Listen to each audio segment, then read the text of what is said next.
declaracions de la consellera Noemí Llauradó. Simplement m'agradaria explicar-vos realment el que ahir va succeir en la reunió del Consell d'Administració de Serveis Municipals, que era antigament Innova. En primer lloc, es va votar per donar les competències al gerent. Hi van haver algunes consideracions i esmenes de Ciutadans i la CUP, es van acceptar i es van votar a favor amb el vot d'Esquerra Republicana, entre d'altres, per unanimitat, tots els partits.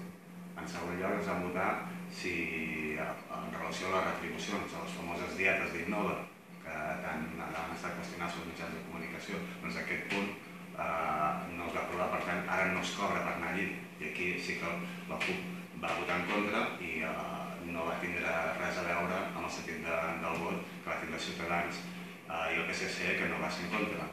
La seva abstenció, a diferència d'altres de la resta de formacions que van votar a favor.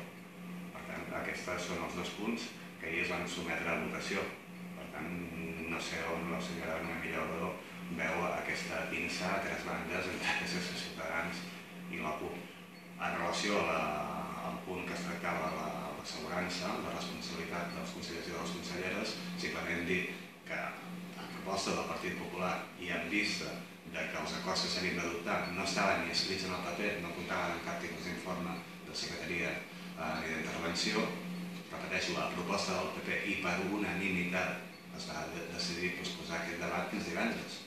Si a partir d'aquí hi ha algunes persones que de forma tendenciosa volen informar la premsa amb uns fets que no van passar, és el seu problema i el seu problema.